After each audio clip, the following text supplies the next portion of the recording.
অনেক দিন ধরেই মনটা বাড়ি যাব করছিল। কিন্তু ওর পরীক্ষার ডেট না দেওয়ার কারণে আর যাওয়া হচ্ছিল না। তারপর ফাইনালি যখন ডেট দিল তখন আমরা যাচ্ছি বাড়ি। আর জানো দীর্ঘ ৫ মাস হয়ে গেছে আমরা বাড়ি যাই না। তো মনটা সত্যিই ভীষণ ছটফট করছিল। আর আমরা বেশিরভাগ শুক্রবার করে বাড়ি যাই। শুক্রবার সন্ধ্যে ৭টায় চেন্নাই মেলে যাই। কারণ শুক্রবার দিন ও ডিউটি কমপ্লিট করে সোজা চলে আসে সেন্ট্রাল স্টেশনে, আর আমি বাড়ি থেকে যাই, তারপরে চলে যাই একসঙ্গে দুজনে।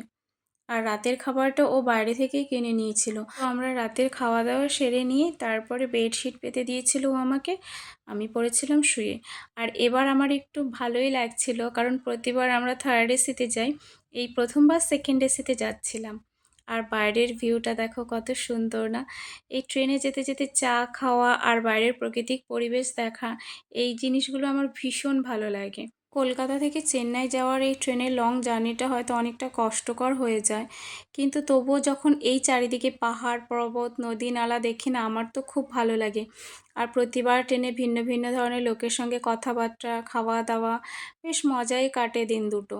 দুপুরের খাবারটা আমরা বেশিরভাগ ট্রেনের মেলটাই নেই। আর এইবার দেখো আবার ভেজের সঙ্গে একটা কত সুন্দর কালো জাম দিয়েছে, আমার তো খুব ভালো লাগছিল। আর এটা হচ্ছে সেই বিখ্যাত চিল্কা হ্রদ। এতটাই বড় যে যতটাই যাওয়া শেষ হয় না। আর এবার আমার কি হয়েছিল কি জানি না, ট্রেনে একটু পরপরই আমি শুধু চা খাচ্ছিলাম। চা খাওয়ার অভ্যেসটা আমার কোনোদিনই বরাবর ছিল না, কিন্তু জানি না এবার বেশ ভালোই লাগছিল। আর উড়িষ্যা যখন পৌঁছেছি তখন আবার এই স্টেশনে আমরা নেমেছিলাম। সন্ধে হয়ে এসেছিল তখন, প্রায় সন্ধেবেলা আবার এসে আমরা আবার একটু চা নিয়ে নিয়েছিলাম। আর যখন আমরা ফাইনালি খড়গপুর পৌঁছলাম তখন দেখো বাংলার খাবার পেয়ে গেছি। নিয়েছিলাম হচ্ছে সিঙ্গারা আর ভেজিটেবল চপ। খেতে কিন্তু খুব ভালোই লাগছিল। তারপরে রাতে ডিনার করে ঘুমিয়ে পড়েছিলাম দুজন, কারণ আমাদের প্রায় মাঝরাতে আবার নামতে হবে। আর তখন 12:30 বেজেছে যখন আমরা হাওড়া নেমেছি। আর নামতে না নামতেই এবার দেখি আবার ট্যাক্সি পেয়ে গেছে, আমাদের আর বেশিক্ষণ ওয়েট করতে হয়নি। তাই ওই প্রায় 1টার মধ্যে আমরা পৌঁছে গেছিলাম শিয়ালদা। আর আমাদের সকালের ফার্স্ট ট্রেন যেহেতু ছিল 3:20-তে, তো আমাদের না অনেকক্ষণ শিয়ালদা ওয়েট করতে হয়েছিল।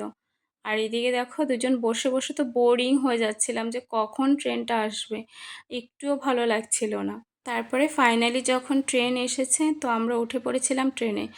আর আমরা চলে যাচ্ছি এবার টোটোতে করে বাড়ি। আর এই দেখো আইটিআর সেই বিখ্যাত প্যান্ডেলটা, বেশ ভালোই লাগছিল দেখতে।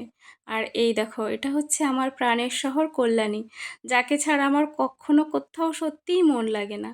আর বাড়ি এসে দেখি পুটু সোনা আবার আমাদের জন্য সারপ্রাইজ গিফট রেখেছে, কত সুন্দর।